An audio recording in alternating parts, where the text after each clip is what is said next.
Hello friends, कैसे हैं आप लोग। तो चलिए आज हम शुरू करने वाले हैं हमारे मैथमेटिक्स पर पहला podcast.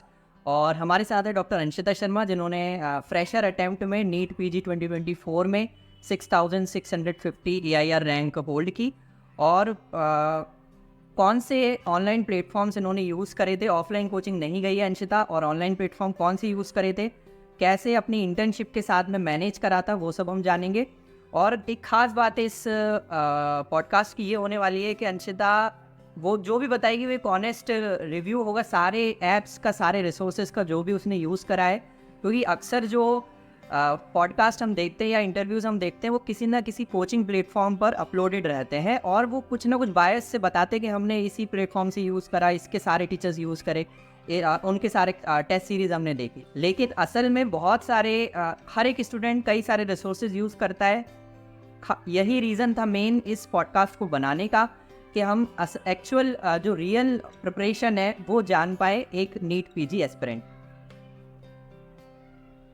Thank you so much मुझे इनवाइट करने के लिए। नीट पीजी एक अपने आप में एक बहुत बड़ा एग्ज़ाम है, क्योंकि उसमें हमें 19 सब्जेक्ट से डील करना होता है एट अ पॉइंट। और पूरी MBBS की जो जर्नी होती है, और MBBS वैसे भी बहुत वास्ट है, और उसके सिलेबस भी, उसके सारे जो भी सब्जेक्ट्स हैं वो वैसे भी बहुत वास्ट हैं। तो उन सबको डील करना, उनको एक पॉइंट पे जो 3.5 घंटे का जो टाइम होता है उसमें सारी अपनी नॉलेज को लगाना, ये सारी चीज़ें अपने आप में ही बहुत बड़ी होती हैं। तो वैसे मेरी रैंक बहुत कुछ खास नहीं है ऑल इंडिया, बट ये है कि मैंने कोशिश की फर्स्ट अटैम्प्ट में कि जितनी अच्छी रैंक में ला सकती हूँ मैं लेके आऊँ। उसमें मेन मेरा मोटिवेशन रहा है सारा जो भी मैंने रिवीजन किया है वो। मुझे बेस्ट चीज़ अपने आप में ये लगी कि मैंने रिवीजन पे बहुत ध्यान दिया, जो कि अक्सर लोग ऐसा सोचते हैं कि एक बार हो गया है तो ठीक है, 2 बार हो गया है, पर मैंने ऐसा सोचा कि जितनी बार मैं रिवीजन कर सकती हूँ, मतलब मैंने काउंट नहीं किया कि मैंने रिवीजन कितनी बार किया। फर्स्ट पॉइंट ये रहा। और दूसरा पॉइंट ये रहा कि मुझे हमेशा से ऐसा था कि जितना मैं कर सकती हूँ एक बार में, मतलब इंटर्नशिप के टाइम पे लोग अधिकतर ये सोच लेते हैं कि ठीक है हमारा एक बार में नहीं होता है तो हम नेक्स्ट टाइम देंगे, क्योंकि वो बहुत बड़ा एग्जाम है एक्चुअल में। तो फिर इसलिए मुझे, लेकिन मेरे अंदर ऐसा था कि मुझे एक बार में ही जितना मैं कर सकती हूँ, मेरा 100% दे सकती हूँ, तो वो मैं, तो दूसरा मोटिवेशन मेरा ये था। मेरा सबसे पहला पॉइंट अंशिता से ये है कि तुमने अपनी जो प्राइमरी ऐप कौन सा यूज़ करा था, और कौन से ईयर में अपनी जो पढ़ाई है वो स्टार्ट करी थी ऐप के थ्रू। वैसे फर्स्ट ईयर में तो मोस्ट ऑफ द जो स्टूडेंट्स होते हैं वो सब फर्स्ट ईयर की किताबें और फर्स्ट ईयर यूनिवर्सिटी एग्जाम निकालने में ही व्यस्त रहते हैं, तो वो नीट पीजी बहुत दूर हो जाता है उनके लिए। लेकिन सेकंड थर्ड ईयर से सब लोग अपना एक ऐप माहौल बनने लगता है कॉलेज में, और वो लोग अपना प्रिपरेशन स्टार्ट करने लगते हैं अपने सीनियर्स के कहने पर या अपने पीयर प्रेशर से, अपने आसपास के दोस्तों को देखते हुए। तो अंशिता, तुमने कौन से ईयर में अपनी पढ़ाई स्टार्ट की थी? मैंने अपना आई थिंक थर्ड ईयर के लास्ट में नहीं, सेकेंड ईयर के लास्ट में, और थर्ड ईयर की एकदम स्टार्टिंग थी तब मैंने मैरो का सब्सक्रिप्शन लिया। मैरो मैंने इसलिए चूज़ किया क्योंकि उसमें बहुत सारी चीज़ें जो हैं वो बहुत डिटेल्ड में है, मतलब डिटेल एक्सप्लेनेशन है, और वो आपको यूनिवर्सिटी एग्जाम में भी हेल्प करता है।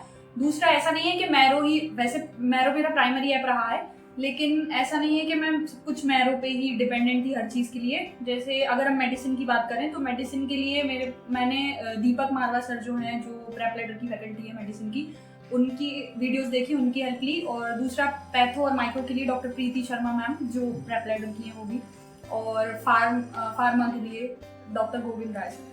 तो वो जो थे, ये 4 सब्जेक्ट्स जो थे वो प्रेप लेटर से थे मेरे, और बाकी सब कुछ मैंने मैरो से किया। और लास्ट में मैंने DTR जो बुरी तरह रटो करके एक पूरा वो चला था कैंपेन टाइप का, क्योंकि वो लास्ट में बहुत हेल्प किया था। और इस बार ही उनका फर्स्ट बैच था आई थिंक मैम का, डॉक्टर जैनब बोरा मैम जो चलाती हैं वो मुझे बहुत हेल्प किया था। उसमें क्या है, मतलब बहुत शॉर्ट में ही उन्होंने सब कुछ 19 सब्जेक्ट्स को दिया है, और आप उसको एक दिन में 2 दिन में पूरा 19 सब्जेक्ट्स रिवाइज कर सकते हो। तो वो चीज़ मुझे बहुत अच्छी लगी। एक कवर अप बाइंडिंग करी है उन्होंने, है ना, सारे 19 सब्जेक्ट्स। तो वो चीज़ मुझे बहुत अच्छी लगी, क्योंकि क्या होता है 19 सब्जेक्ट बहुत ज़्यादा होते हैं, और उसमें भी जो मेजर सब्जेक्ट्स हैं वो बहुत लेंथी हैं, वास्ट हैं, तो लास्ट में आप पूरा नहीं पढ़ सकते ऑब्वियसली। तो वो चीज़ मुझे बहुत हेल्प किया। एक और चीज जो मैं आप सबको बताना चाहूंगा कि अंशिता 17 गोल्ड मेडलिस्ट है पूरी एमबीबीएस में। उन्होंने 17 सब्जेक्ट्स में 17 आउट ऑफ 19 सब्जेक्ट्स में गोल्ड मेडल अचीव किए हैं। तो उसकी प्रिपरेशन के लिए हम एक अलग से वीडियो बना करके अपलोड करेंगे कि उसमें यूनिवर्सिटी के पर्सपेक्टिव से हमें कैसे तैयारी करनी चाहिए। लेकिन मेरा यहाँ पर इस पॉइंट पर नीट पीजी की प्रिपरेशन से रिलेटेड ये सवाल है कि जो 17 गोल्ड मेडल तुमने लिए उसकी पढ़ाई हेल्प की तुम्हारे उसमें, या फिर उसमें कितना डिफरेंस था यूनिवर्सिटी के लिए पढ़ने पर और नीट पीजी के लिए तैयारी करने की? वो 17 गोल्ड मेडल्स तो ऐसे थे कि वो आ गए अपने आप ही, मतलब उसके लिए ऐसे अलग से मैंने कुछ प्रिपरेशन नहीं की थी। और दूसरा ये कि ऑब्वियसली वो हेल्प तो करेगा ही, क्योंकि बहुत ज़्यादा पढ़ा था मैंने। हाँ। क्योंकि जैसा सब ने अपना माइंडसेट बनाया है कि एमबीबीएस में पढ़ना ही होता है, तो वो मेरे लिए रियल हुआ क्योंकि मैंने उसमें एक बार फर्स्ट ईयर में गोल्ड मेडल लाने के बाद फिर दोबारा से तुमने गोल्ड मेडल की पढ़ाई नहीं करी जैसे तुम बोल रही थी कि करी थी? नहीं, मतलब ऐसा नहीं था। सही फर्स्ट ईयर बताया। में सही अगर मैं बताऊं तो फर्स्ट ईयर में तो ऐसे ही जैसे बाय लक और जो भी था वो कहेंगे वो आ गया, ठीक है, बाय चांस आ गया। फर्स्ट ईयर में तुमने कोई ऐसा सोचा नहीं था गोल्ड मेडल मुझे पता ही नहीं था कि कितने के बाद गोल्ड मेडल आता है, बस पढ़ाई मिलता भी है हाँ। कि नहीं, ये सब मुझे नहीं पता था, सिर्फ पढ़ाई की थी मैंने, तो उससे मिल गया। अब ऑब्वियसली अगर आपको कुछ मिल जाता है तो आप सोचते हो कि और अच्छा मिले, तो फिर सेकंड ईयर में मैंने सोचा कि ठीक है करते हैं, और जितना प्रिपरेशन पहले किया था वैसे ही करते हैं। तो वही ऐसा चलता रहा, और थर्ड ईयर में भी आते गए, फाइनल ईयर में भी आ गए, तो वो तो कौन से 2 सब्जेक्ट्स ऐसे रहे जिनमें तुम्हें गोल्ड मेडल नहीं मिल पाया? पीडियाट्रिक्स और कम्युनिटी मेडिसिन, ये 2 ऐसे सब्जेक्ट हैं, तो इसमें मेरे गोल्ड मेडल रह गए। तो इसका मुझे ऐसा है, मतलब अभी भी मुझे लगता है कि काश मैं थोड़ा और पढ़ लेती तो 19 हो जाता। अब 19 में मैं बताऊं तो 19 में माइनर सब्जेक्ट्स भी हैं, सिर्फ मेजर नहीं है। वैसे मेजर सब्जेक्ट्स में सारे हैं, सिर्फ पीएसएम और पीडिया कुछ। चलो वापस से अपन नीट पीजी की तैयारी में आते हैं कि पढ़ाई तुमने कौन से उसमें स्टार्ट करी थी? इंटर्नशिप में किस तरीके से मैनेज किया था? जैसे ऐप ले लिया होगा तो ईयर वाइज तुमने वीडियोस देखी होंगी, क्वेश्चन बैंक का यूज किया था। क्वेश्चन बैंक तुमने सारे ईयर वाइज जैसी जो ऐप लिया था, सब्सक्रिप्शन लिया था तभी कर लिए थे, या फिर उसे इंटर्नशिप में कंप्लीट करा था, या इंटर्न पहले ही कंप्लीट कर लिया? तो जो मेन क्वेश्चन बैंक होता है ऐप में, जैसे कि वीडियोस होते हैं फिर क्वेश्चन बैंक होता है, उसका बताओ थोड़ा सा। जैसा कि मैंने सेकेंड ईयर के लास्ट में या थर्ड ईयर में हमने स्टार्टिंग में ही मैंने मैरो लिया था, तो मैंने ऐसा नहीं किया था कि स्टार्टिंग में ही पूरे क्वेश्चन बैंक लगाने स्टार्ट कर दिए, क्योंकि क्या होता है जब हमारा नया सब्सक्रिप्शन होता है तो वैसे भी हमारा पढ़ने का इतना मन नहीं होता है। यूनिवर्सिटी एग्जाम में हम ये सोचते हैं कि ठीक है थोड़ा बहुत पढ़ लेते हैं और एग्जाम पास कर लेते हैं, पर ऐसा था कि मैंने पूरे क्वेश्चन बैंक्स तो नहीं कर पाई थी, मैं अभी तक भी नहीं कर पाई थी जब मैंने एग्जाम दिया उससे पहले, क्योंकि वो बहुत ज़्यादा क्वेश्चंस होते हैं और इतना टाइम नहीं मिल पाया था, क्योंकि हमारे थर्ड ईयर हुआ, फाइनल ईयर हुआ, ये सब बहुत शॉर्ट नोटिस पे बहुत जल्दी खत्म होते गए क्योंकि कोविड के कारण, तो वो चीज़ हो गई थी। बट मैं यही बताना चाहूँगी कि मेरी तरफ से वो गलती हो गई कि मैंने क्वेश्चन बैंक नहीं किए पूरे। क्वेश्चन बैंक करने चाहिए, क्योंकि जितने क्वेश्चन आप करोगे उतने ज़्यादा आपकी गलतियाँ होंगी, और जब गलतियाँ होंगी तो आपको पता चलेगा कि कहाँ पे मैं लैग कर रहा हूँ, तो वो चीज़ बहुत इंपॉर्टेंट होती है। वो मेरी गलती थी, उससे और अच्छी मेरी रैंक बूस्टअप हो सकती थी अगर मैं वो करती। तो ये मेरी तरफ से एक सजेशन है कि सारे क्वेश्चन बैंक करो, और दूसरी चीज़ ये कि जब क्वेश्चन बैंक कर चुके हो तो उनको बुक मार्क कर लो जो भी गलत हो रहे हैं, और जीटीज दो या PYQs करो, तब देखो कि वैसे क्वेश्चन आ रहे हैं कि नहीं, और जिस टॉपिक से ज़्यादा क्वेश्चन आ रहे हैं उसको तो बार करना चाहिए मेरे साथ। क्वेश्चन बैंक का भी रिवीजन इम्पोर्टेंट। मतलब ऐसा नहीं है कि एक बार क्वेश्चन बैंक करके फिर छोड़ दिया, उन्हें भी बार अपन को करना है ना। प्रीवियस ईयर भी एक बार कर लिए तो उसे भी मल्टीपल टाइम्स करना है ताकि वो याद हो जाए, जितनी बार हो सके। ठीक है। रिसोर्सेज, अब अल्टीमेटली फाइनल रिसोर्सेज हम आते हैं कि कौन कौन से प्लेटफॉर्म्स, बिल्कुल बता सकते हो कि कौन कौन से प्लेटफॉर्म्स तुमने यूज करे थे? एक तो मैरो हो गया, और कौन कौन से प्लेटफॉर्म्स इसके अलावा तुमने यूज करे थे? टेस्ट भी जैसे जीटीज दिए थे तो कहाँ पे जीटीज दिए थे? कई बार ऐसा होता है कि कुछ प्लेटफॉर्म्स होते हैं उनके जीटी ज्यादा अच्छे होते हैं ऐसे माना जाता है, तो वो भी थोड़ा सा बताओ। वैसे तो जीटी ऐसा मुझे लगता है कि कहीं से भी जितने मिल सकते हैं उतने जीटीज देने चाहिए। वो भी मेरी एक थी कि मैंने ज़्यादा जीटी नहीं दे पाई थी मैं, क्योंकि जैसे हमारी इंटर्नशिप खत्म हुई उसके बाद फिर मतलब थोड़ा ब्रेक आ गया था मेरी पढ़ाई में, तो उसके कारण मेरे जीटीज रह गए, और वो भी मेरी एक गलती रही। तो वो चीज़ भी मैं कहूँगी कि जीटीज भी जितने दे सकते हो उतने दो, और मुझे ऐसा नहीं लगता कि कहीं किसी प्लेटफॉर्म में ज़्यादा अच्छे होते हैं कहीं पे नहीं, ऑलमोस्ट सबके सेम होते हैं, बस कहीं कहीं आंसर की में फर्क आ जाता है और एक्सप्लेनेशन में आ जाता है। तो मुझे ऐसा लगता है मैरो मैं टॉप पे रखूंगी, उसके बाद फिर प्रेप लैडर है, और बाकी मैंने डेम्स के भी दिए थे। तो और जहाँ से मुझे मिले मैंने तो दिए थे, मतलब जीटीज जितने दे सकते थे, पर फिर भी मुझे ऐसा लगा कि मेरी तरफ से कमी थी, तो जितने जीटीज दे सकते हो उतने दो। उससे आपको अपनी कमियों का पता चलता है कि कहाँ पे आप नहीं कर पा रहे हो, कौन सा टॉपिक नहीं कर। ऐसा कुछ भी है कि जो आखिरी में जीटीज होते हैं और जो शुरुआत में जीटीज होते हैं किसी भी, जैसे अभी जो जीटी होगा और जो नीट पीजी 2025 के 1-2 महीने में जो जीटीज होंगे उनमें डिफरेंस आता है क्या?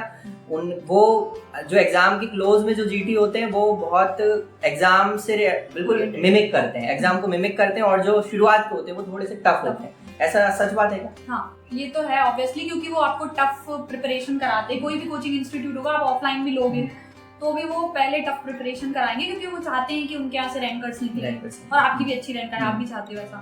तो पहले जो जीटीज होते हैं स्टार्टिंग में वो ऑब्वियसली टफ होते हैं, तो वो अगर आप क्रैक कर पा रहे हो, उसमें अच्छे मार्क्स लेके आ पा रहे हो, तो फिर तो ऐसा है ही कि आगे चल के अच्छे मार्क्स आएंगे, मतलब मेन जो एग्जाम रहेगा। बट ये है कि उसको लेके ओवर कॉन्फिडेंट नहीं होना होता है, कि ऐसा नहीं कि हाँ हमारे तो पहले से अच्छे रैंक आ रही है और अच्छे मार्क्स आ रहे हैं तो फिर हम थोड़े लो पड़ जाएं लास्ट में। क्योंकि क्या होता है ना, लास्ट का टाइम है ना, वो ही मेन होता है। मतलब जो लास्ट के 3 या 4 महीने हैं, 3 महीने तो मैं बोलूंगी कि वो बहुत ज्यादा इम्पैक्ट डालती है आपके रिजल्ट पे, क्योंकि मेरा पूरा जो रिजल्ट है वो उन 3 महीनों की वजह से मेनली है। क्योंकि मेरी इंटर्नशिप थी तो ऑब्वियसली उतना नहीं कंसंट्रेट कर पाई थी मैं, तो और हमारा फर्स्ट बैच भी था, तो हमारी इंटर्नशिप भी थोड़ी हेक्टिक रही है। तो उस कारण मुझे ऐसा लगता है कि लास्ट में जितना रिवीजन कर सकते हो, जितने जीटीज, पीवाईक्यूज, वो भी तीनों एग्जाम्स के, एफएमजी हुआ, नीट पीजी तो है ही, आईनी सेट है, ये सारे एग्जाम्स के पीवाईक्यूज करने चाहिए। ठीक है। अब इंटर्नशिप का जैसे तुमने बताया, तो इंटर्नशिप में स्टार्टिंग डे 1 ऑफ इंटर्नशिप से पढ़ाई स्टार्ट कर दी थी, क्योंकि अब अपन फाइनल ईयर के जो एग्जाम्स हैं और उनके रिजल्ट की थोड़ी बहुत चिंता रहती है, लेकिन तब तक रिजल्ट मैक्सिमम यूनिवर्सिटीज में आ जाता है, और या इंटर्नशिप के 1 महीने तक इंटर्नशिप में है, मतलब रिजल्ट आ चुका होता है। तो उसके बाद से फिर तुमने इंटर्नशिप के डे 1 से प्रिपरेशन स्टार्ट कर दी थी, या फिर थोड़ा सा मजे करे थे, एंजॉय करा था, ऐसा कुछ था क्या? नहीं, मजा और एंजॉय तो मैंने अपनी पूरी एमबीबीएस में नहीं किया, मुझे ऐसा लगता है, इसीलिए लोगों को ऐसा लगता है। मतलब मेरी तरफ से जो मजा था वो मैंने किया, मुझे ऐसा लगता है जो मेरे लिए मजा था वो मैंने किया। बाकी अब लोगों का मैं बोल नहीं सकती। दूसरी चीज ये कि ऐसा है कि इंटर्नशिप की एकदम स्टार्टिंग में बहुत अच्छे से इतना वो नहीं था कि हाँ पहली बार में करना है, ये तो पता था, पर ये था कि कैसे करना है ये सब नहीं पता था, मतलब एक डायरेक्शन नहीं थी मेरे पास। तो बस मैं पढ़ ही रही थी, ऐसा बोलेंगे कि थोड़ा थोड़ा पढ़ती रहती थी। और उसमें रैपिड रिवीजन जो होते हैं, जैसे सर्जरी की पोस्टिंग आई तो सर्जरी में सबसे पहली सर्जरी थी, तो उसमें टाइम मिलता था तो पीवाईक्यूज करती थी सर्जरी के और रैपिड रिवीजन करती थी। और मेन मैं ये बोलूँगी कि इंटर्नशिप में तो आप ऐसा करो कि पूरे नोट्स ना पढ़ के, मुझे ऐसा लगता है, वैसे पढ़ सकते हो तो बहुत ही अच्छी बात है, लेकिन रैपिड रिवीजन तो ऐसा होना चाहिए कि आपकी टिप्स पे होना चाहिए। अगर रैपिड रिवीजन ही नहीं हो रहा है और पूरे नोट्स पढ़ने बैठ रहा है तो मुझे लगता है वो गलती करना है। क्योंकि क्या होता है कि 70% तो 75% पेपर तो पूरे रैपिड रिवीजन से आता है, तो अगर आप उसको कर रहे हो तो बहुत ही अच्छी बात है, और अगर पूरा कर सकते हो, इतना टाइम है, तो फिर तो और उससे अच्छा कुछ है ही नहीं। तो वही था कि इंटर्नशिप की स्टार्टिंग से थोड़ा थोड़ा पढ़ना स्टार्ट किया, और जैसी जैसी पोस्टिंग्स आती गई उनके साथ वो सब्जेक्ट्स के रैपिड रिवीजन कंप्लीट करने की कोशिश की। बीच बीच में ब्रेक आए, पर वही है कि फिर से कर लिया, उसको कवर कर लिया। बट यही है, इंटर्नशिप के साथ करना इम्पोर्टेंट है आपको, कि रैपिड रिवीजन तो आपका हो ही जाना चाहिए। इसमें इंक्लूडेड है रैपिड रिवीजन की वीडियोस प्लस उसके शॉर्ट नोट्स जो कोचिंग इंस्टीट्यूट प्रोवाइड कर रही है। इसमें एक बार फिर से समरी बताओ, कौन कौन से जो टीचर्स थे, जैसे प्रेप लैडर का जैसे इन्होंने बताया, पैथो और माइक्रो प्रेप लैडर से पढ़ा था, और मेडिसिन प्रेप लैडर से पढ़ा था डॉक्टर दीपक मारवा से, और फार्माकोलॉजी जीआरडी से पढ़ा था। ठीक है, और इनके जो रैपिड रिवीजन के नोट्स थे वो, और प्लस ये। ठीक है। रिवीजन्स कितने किए थे तुमने? रिवीजन्स तुमने बोला कि काउंट नहीं किए थे, फिर भी अगर अंदाजा बोला जाए तो कितना? अंदाजा तो अब मुझे नहीं पता है, क्योंकि मैंने सच्ची में काउंट नहीं किए थे। जितनी बार मुझसे हो रहा था रिवीजन मैंने किया, फिर भी मुझे ऐसा लगता है एटलीस्ट लास्ट में जो 3 महीने हैं या 4 महीने में बोल रही हूँ, उसमें आपका कम से कम नहीं तो 6 to 7 टाइम्स तो हो ही जाना चाहिए, मतलब उन्हीं डेज। ये नहीं कि पहले से किया है उसको कवर करके अब एक बार किया तो उसको कर लिया, आखिरी के 1-2 महीने में 6-7 बार होना चाहिए। हाँ, क्योंकि वो इम्पोर्टेंट है, क्योंकि क्या है वहाँ पे ना टेंशन बहुत होती है। पहली चीज कि 3.5 घंटे हैं वो बहुत इंपॉर्टेंट है, टाइम मैनेजमेंट, क्योंकि लास्ट के जो सेक्शंस होते हैं ना वो तो हमें ऐसा लगता है यार छोड़ दो, नहीं हो रहा है, क्योंकि हमारा दिमाग भी काम नहीं करता है। 3.5 घंटे आपको सिर्फ, और आजकल क्लिनिकली ओरिएंटेड क्वेश्चन आ रहा है, तो आपको ऐसे सोचना है कि एक पेशेंट आ रहा है उसमें ये हुआ है, तो इतना कैसे दिमाग लगा पाओगे? तो वो तभी हो पाएगा जब बार बार रिवीजन किया हो, तो रिफ्लेक्स आते हैं अपने अंदर से कि ये कैच पॉइंट्स आप कैच कर पाते हो कि ये क्वेश्चन में ऐसा पॉइंट है तो फिर ये आप पूछना चाहते हैं, तो वो चीज़ इंपॉर्टेंट है, तो वो रिवीजन से ही आती है। और दूसरा ये जीटीज का, ये भी एक इम्पॉर्टेंट है, अगर जीटीज दोगे तो बैठना आ जाएगा कि 3.5 घंटे बैठना है स्क्रीन के सामने, जो बहुत मुझे लगता है कि बहुत ज़्यादा एक तरीके से चैलेंज है। पढ़ाई तो ठीक ठाक है, सब कर ही रहे हैं, अगर वो 3.5 घंटे में वो पढ़ाई आपकी नहीं आ पा रही तो कोई मतलब नहीं है उस पढ़ाई का, तो वो इम्पोर्टेंट है, वो रिवीजन से और जीटी से ही आए। वो एक्चुअली 3.5 घंटे नहीं होते, वो 4 घंटे ही होते हैं, 4.5 घंटे, क्योंकि 1 घंटे पहले तो अपन एग्जाम रूम में चले ही जाते हैं। हाँ, मतलब 3.5 में सिर्फ टाइम नहीं बता रहे, सही बात है। 4.5 है तो सोचो कितना ज्यादा ऐसा होता है कि आसपास देखते रहो ये सब चीजें। ठीक है, हमारे जो नीट पीजी 2024 था वो कई बार पोस्टपोन हुआ था, तो उससे रिलेटेड उसमें तुमने किस तरीके से अपने आप को ये बोलेंगे स्टेबल करके रखा और पढ़ाई तक स्टिक करके रखा? क्योंकि बहुत सारे लोगों ने इसी बात पे छोड़ दिया था कि इवन आखिरी जब सेंटर तक भी पहुंच गए थे और फिर जो रात में 12 बजे कैंसिल रिवीजन कर रहे थे और 12 बजे नोटिस आया कि अगली जो सुबह एग्जाम होने वाला है वो कैंसिल हो गया, तो ऐसे सब में कैसे अपने आप को स्टिक करके रखा एग्जाम, पढ़ाई से और इन सब चीजों से?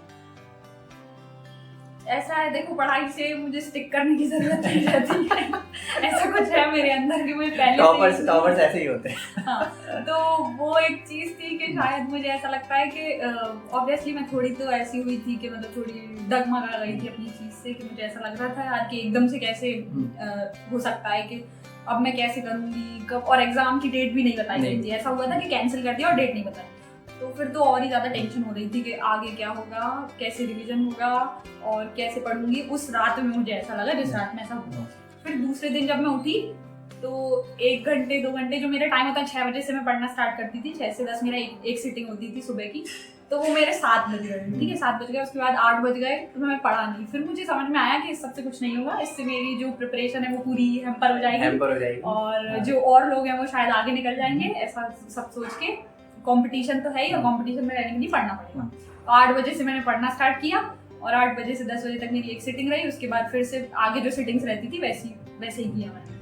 तो वो चीज़ मैं बोलूँगी कि ठीक है यार, वो सबके साथ हुआ था, ऐसा नहीं मेरे साथ ही हुआ था, ठीक है। ये सारी चीज़ें होती रहती हैं और जो मुझे हमेशा से ये लगता है कि जो चीज़ आपके हाथ में नहीं है वो आप नहीं कर सकते, बस उसके लिए आप कुछ नहीं कर सकते। अब जैसे बहुत सारे लोग हैं जो हर चीज़ को कि ये प्लेटफॉर्म में ऐसा कर दिया, नीट यूजी में ऐसा हो गया, नीट पीजी में, अब वो चीज़ें हो रही हैं, हमें पता है और वो होती भी रहेंगी और वो पहले भी हुई, पर वो तुम्हारे हाथ में नहीं है तो तुम उसका कुछ नहीं कर सकते। तुम्हारे हाथ में पढ़ना है तो वो करो और आगे बढ़ो बस।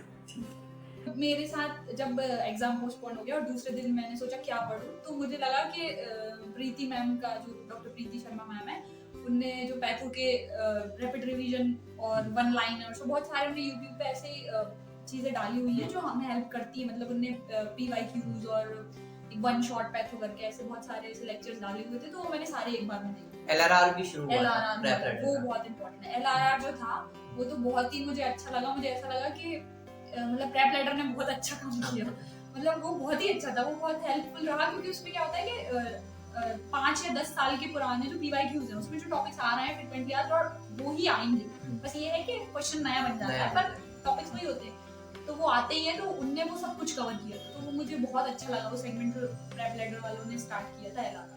19 मई 2024 में जो इनीसेट का एग्जाम हुआ था उसको कैसे यूज करा था नीट पीजी के लिए ताकि वो हेल्पफुल हो सके? 19 को जो एग्जाम था उससे पहले मैंने कोशिश किया था कि मेरा 2-3 बार रिवीजन हो जाए, पर वो हो नहीं पाया था, क्योंकि आईनी सेट और नीट पीजी पहले बहुत अलग अलग होते थे, पर इस बार 24 में अगर हम बात करें तो वो काइंड ऑफ सिमिलर ही थे, क्योंकि इस बार का जो नीट पीजी का एग्जाम था वो पिछले बार से मुझे टफ लगा, मतलब पिछले 2-3 साल से जो आ रहा है वो आईनी सेट के पैटर्न पे ही बेस्ड था, पूरे क्लिनिकल ओरिएंटेड क्वेश्चंस थे और उसमें फैक्चुअल बहुत कम क्वेश्चंस थे। मतलब आप ऐसा नहीं कर सकते कि एक तरीके से आपको सब मतलब फैक्ट्स पता है और आप आंसर करके और अच्छी रैंक आ जाए, क्योंकि जब तक आपको क्लिनिकल नॉलेज नहीं है तब अगर आपने पोस्टिंग अटेंड नहीं की तो इसलिए इंटर्नशिप भी बहुत इंपॉर्टेंट है, इसके साथ साथ पोस्टिंग भी इंपॉर्टेंट है, क्योंकि अगर आप नहीं कर रहे हो तो फिर वहाँ पे रियल सिनेरियो बेस्ड क्वेश्चन आते हैं तो वहाँ पे नहीं हो पाएगा। तो वो चीज़ रही। और आईनी सेट से मुझे ये बूस्ट अप मिला कि आईनी सेट में मेरी रैंक अच्छी नहीं थी, मतलब समथिंग 18-19,000 थी, तो मुझे बहुत मतलब ऐसा लगा कि यार बहुत ही गंदी रैंक आई है, मतलब मुझे खुद से ही अच्छा नहीं लगा, तो वो मुझे बूस्ट किया। मतलब ये भी मैं कहना चाहूंगी कि ऐसा नहीं है कि आपकी रैंक अच्छी नहीं आई है तो आप ये सोचो कि मुझसे नहीं होगा, अगर आप उसको पॉजिटिव वे में लोगे तो आप कर सकते हो और अच्छी रैंक ला सकते हो, तो ये चीज़ रखो। और सबसे इम्पोर्टेंट चीज़ होती है किसी भी एग्जाम की प्रिपरेशन में, वो कोई भी एग्जाम हो, कि आप पॉजिटिव माइंडसेट के साथ रहो। डिप्रेशन और ये जो एंजाइटी है ये सबको ही होता है, ऐसा नहीं है, क्योंकि ह्यूमंस है तो ऑब्वियसली इमोशंस तो आएंगे, बट उनको कंट्रोल करना बहुत इंपॉर्टेंट होता है। और इस फील्ड में जहाँ आप मतलब लाइफ के साथ डील कर रहे हो, आपके इमोशंस बहुत कंट्रोल होने चाहिए।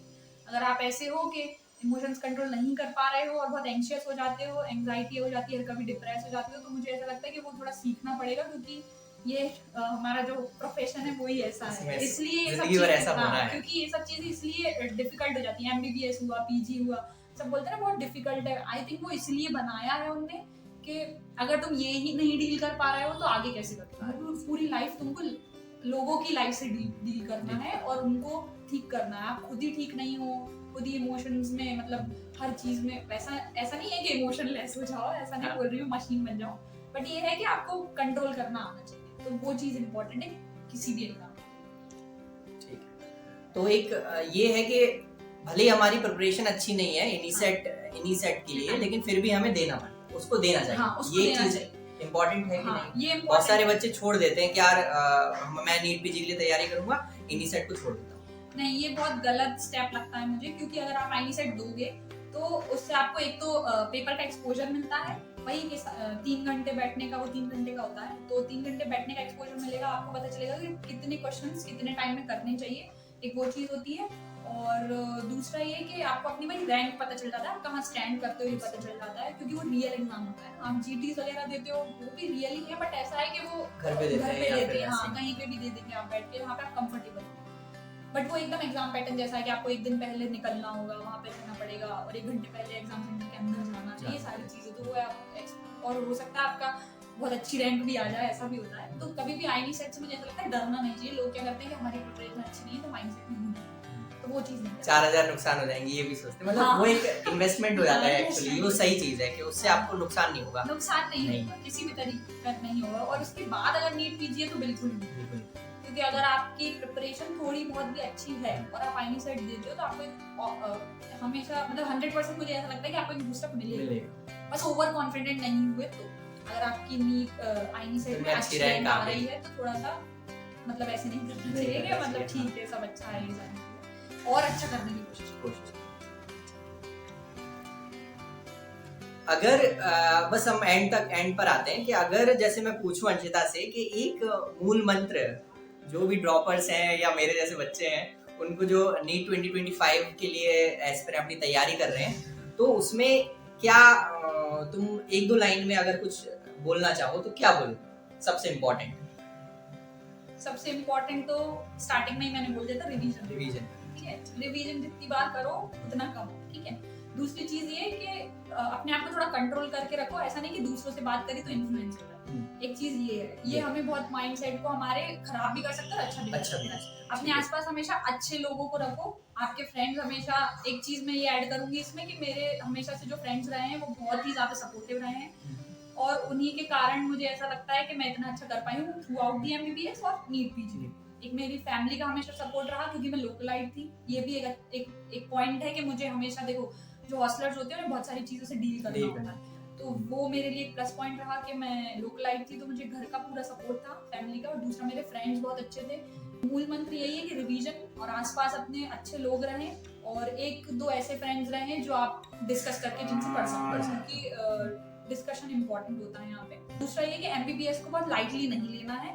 फर्स्ट ईयर ठीक है, आते में हमें ऐसा लगता है कि अभी हम नीट यूजी से आए हैं तो फर्स्ट ईयर में थोड़ा हम इधर उधर हो जाते हैं, ठीक है, but second year third year से आप स्टार्टिंग कर दो, क्योंकि कंपटीशन बहुत ज्यादा बढ़ रहा है, और इतने कंपटीशन से डील करने के लिए आपको पहले से पढ़ना इम्पोर्टेंट है। तो एमबीबीएस को लाइट नहीं लेना चाहिए उसके, और ये भी नहीं बोल रहे कि पूरे टाइम पढ़ते ही रहो, बट ये है कि पढ़ना भी इम्पोर्टेंट है, वो चीज है। तो MBBS थ्रू आउट MBBS भी पढ़ो, क्योंकि सिर्फ इंटर्नशिप में पढ़ने से भी उतनी अच्छी रैंक आ भी सकती है, बट आपको अगर शॉर्ट चाहिए ही अच्छी रैंक तो हाँ। फिर MBBS में भी पढ़ो। सेकंड थर्ड ईयर से स्टार्ट कर देना हाँ। चाहिए, बिल्कुल ओरिएंटेड।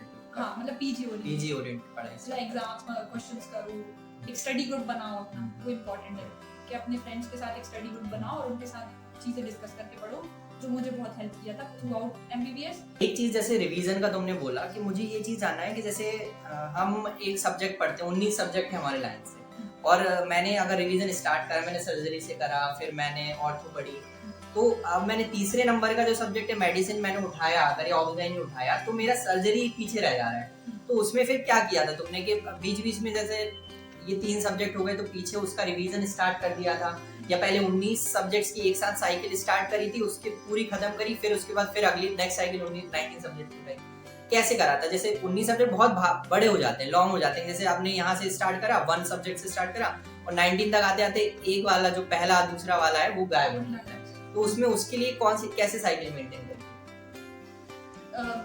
मैंने क्या किया था, स्लॉट डिवाइड किए थे। जैसे मेजर सब्जेक्ट जैसे मेडिसिन है, ऑब्सगाइनी है, सर्जरी है, सबसे पहले तो देखना चाहिए कि ट्रेंड क्या चल रहा है। जैसे ट्रेंड अगर देखें अभी तो ऑब्सगाइनी और सर्जरी टॉप पे, उसमें से सबसे ज्यादा क्वेश्चन चल रहा है, तो उनको स्ट्रॉन्ग करना है, ठीक है। और फिर जो माइनर सब्जेक्ट्स हैं जैसे कि साइकी है, डर्मा है, रेडियो है, एनेस्थीसिया है, तो इनसे भी ऐसा नहीं है कि क्वेश्चन नहीं आ रहा है, 3-4 क्वेश्चन तो आएंगे। और आजकल रेडियो से बहुत, क्योंकि इमेज बेस्ड क्वेश्चन आने लगे, तो पैथो हुआ, माइक्रो हुआ, रेडियो हुआ, तो इनके इमेज बेस्ड क्वेश्चन बहुत आ रहा है। तो इनको ना ऐसे 3-3 मैंने स्लॉट डिवाइड किए थे। जैसे एक दिन में 3 सब्जेक्ट के रैपिड रिवीजन कोशिश करो कि पूरा हो जाए, नहीं तो उनको 50-50% डिवाइड कर दो। जैसे 200 पेज हैं तो उनको 100-100 में डिवाइड कर दो। एग्जाम्पल के लिए ऐसा है तो उनको 100-100 में डिवाइड करो। जैसे मेडिसिन के साथ मैंने पीडिया और साथ में माइक्रो लिया था, मेडिसिन माइक्रो पीडिया, ये 3 चीज ऐसी हैं कि मैं साथ में एक दिन में कर रही हूँ, ठीक है। अच्छा, एक दिन में तुम रिवीजन कर लेती थी इन 3 सब्जेक्ट? हाँ, वो ऐसा कि आप डिवाइड कर रहे हो उसको कि मतलब आज मैंने आधा कर लिया, जैसे मैंने बताया ना 50-50 पेजेस, मतलब उनको डिवाइड कर लो और फिर ऐसे कर लो। फिर जैसे जैसे आप ज्यादा, यही मतलब रिवीजन का यही मेन वो था कि मैंने जितनी बार रिवीजन किया तो क्या हो गया कि मेरा जो पढ़ने की स्पीड है वो थोड़ी बढ़ गई और मुझे पता रहता था कि आगे पेज पे क्या लिखा है। तो पहले से मतलब ऐसे पिक्टोरियल जो मेमोरी होती है वो बन गई थी, तो वो चीज बहुत इंपॉर्टेंट हुई। और लास्ट में ये हो गया कि मुझे एक दिन में मैं बहुत सारे सब्जेक्ट्स पढ़ लेती थी, मतलब सिर्फ पेज पढ़ लो और मुझे पता चल जाता था कि इस सब्जेक्ट मतलब इस पेज पे क्या लिखा है, क्या इंपॉर्टेंट है और क्या मुझे पढ़ना है, तो वो रिवीजन से आ जाता है।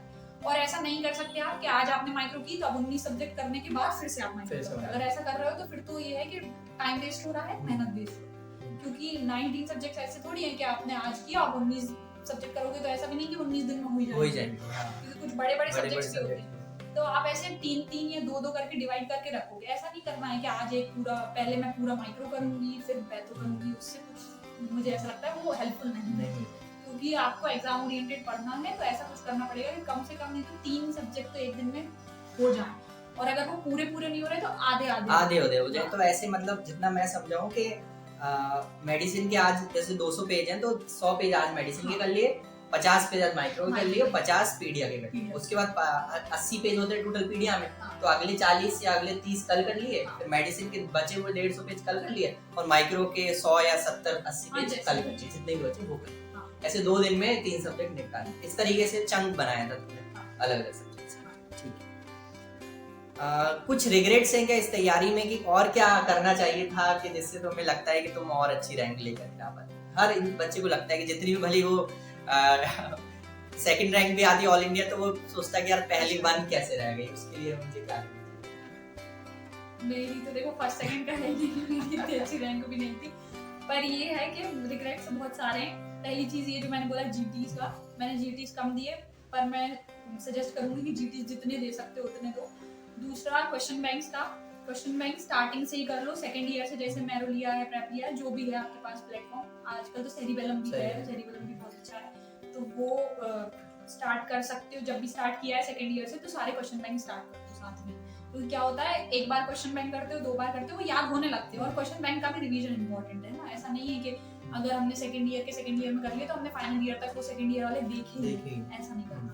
तो वो थोड़ा करके मतलब डिस्कस करके वही अपने ग्रुप के साथ तो वो कर लो। और जीटीज है, और दूसरा ये और एक चीज़ ये भी रही कि मैंने थोड़ा इंटर्नशिप में जो ब्रेक्स लिए वो बहुत बड़े बड़े ब्रेक हो गए थे, तो वो नहीं लेना है। मुझे ऐसा लगता है कि थोड़ा थोड़ा आपको ऐसा है कि इंटर्नशिप में 2 या 3 दिन का गैप चलता है, पर उससे ज़्यादा नहीं, क्योंकि आपका मोमेंटम जो है ना वो लूज कर जाता है। पढ़ना फिर ऐसा लगता है अब नहीं पढ़ना, क्योंकि यार जैसे जैसे आप आगे बढ़ते हो वैसा लगता है हमें नहीं पढ़ना, क्योंकि हम वैसे ही इतना पढ़ चुके होते हैं MBBS में कि वैसा लगता है कि यार कितना पढ़ना है कितना, और आसपास ये ही माहौल रहता है, सब यही कहते हैं कि तुम्हें तो सिर्फ पढ़ना ही है और डॉक्टर सिर्फ पढ़ते ही नहीं है। ऐसा नहीं है, डॉक्टर्स और भी चीज़ें करते हैं, पर यही है कि एक सबसे बड़ा रिग्रेट GT ना देना है कि GT मैंने ज़्यादा नहीं किया, और दूसरा ये कि मैंने क्वेश्चन बैंक फॉलो नहीं किया स्टार्टिंग से जो करना चाहिए था, और तीसरा ये है कि बहुत सारे जो सब्जेक्ट्स हैं जैसे कि माइनर सब्जेक्ट्स जिनको हम बोलते हैं, उन पे मैंने ज़्यादा ध्यान नहीं दिया था स्टार्टिंग में,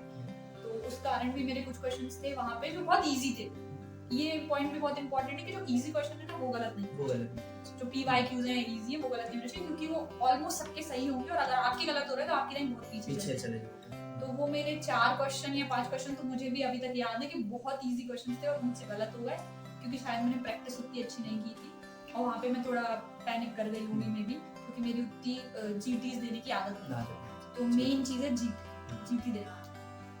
भले ही कम नंबर आ रहे हों, हाँ, चाहे कुछ कैसे बिल्कुल भी हो। बिल्कुल, क्योंकि लास्ट में सब कुछ डिपेंड करता है कि तुम्हारी रैंक लास्ट में क्या है। शुरू में कुछ भी मैंने बहुत, अगर मैं अपने ही बताऊं तो मेरे ही मार्क्स स्टार्टिंग में, अभी जैसे मेरे 582 मार्क्स हैं, ठीक है, मेरे स्टार्टिंग में जब मैंने GT स्टार्ट किए थे तब मेरे पहले 380 आए थे, मुझे याद है मेरा पहला GT था उसमें 380 नंबर आए थे, ठीक है, फिर उसके बाद मेरे 350 हो गए थे, कम हो गए थे बढ़ने, फिर उसके बाद 400 हुए, 450, फिर 420, ऐसे ऐसे चलते रहते थे बहुत सारे, और फिर 500 हुए, और फिर लास्ट में जरूर मेरे अच्छे होने लगे थे, 550, 600 तक भी आ जाते थे। अच्छा, आए हैं 600 तक? हाँ, 600 मार्क्स एक बार आए थे, बस एक ही बार, तो वो हुआ था। बाकी यही है कि डर तो लगता है यार, जब 380 मार्क्स आए तो ऐसा लगता है यार कुछ ही नहीं हो पाएगा, तो पर वही है कि भाई चीज कंट्रोल करके हर चीज को कंट्रोल करके रखना, नहीं अब आगे भी अच्छा होगा ऐसा नहीं, तो वो इम्पोर्टेंट है, GT कंटिन्यूएशन में देखना चाहिए, तो वो ठीक। बहुत सारी बातें हुई अंशिता से, और उसका हमने जाना कि कैसे उसने अपनी तैयारी करी, पोस्टपोनमेंट हुआ तो उसमें कैसे अपने आप को बचा के रखा, कैसे फैमिली का रोल रहा, कैसे जो दोस्त रहे उनका रोल रहा इसमें, इनीसेट को कैसे हम यूज कर सकते हैं। इनीसेट का जो एग्जाम होता है उसमें ये नहीं सोचना है कि 4,000 पैसा बर्बाद हो रहा है, 4,000 बस बर्बाद करने जा रहे हैं, उसका बहुत बेनिफिट आपको मिलता है वहां जाकर के। आप जब रियल सिनेरियो में, रियल लाइफ सिनेरियो में जब एग्जाम देते हो और वहां पे जब आप बैठते हो 3 घंटे, और वो तुम्हें CBT, अब नीट भी CBT है, कंप्यूटर बेस्ड टेस्ट है, तो उसमें एक प्रैक्टिस हो जाती है अच्छी खासी कि हमें कैसे मैनेज करना है। अब दोनों का पैटर्न भी सेम है लगभग, वहां पे भी स्लॉट सिस्टम है, वहां नीट PG में भी स्लॉट सिस्टम है, तो हमें बहुत हेल्प हो जाती है। एक मॉक टेस्ट हो जाता है नीट PG के लिए, तो उससे बिल्कुल डरना नहीं है। तो ये एक इंपॉर्टेंट चीज हमने जानी।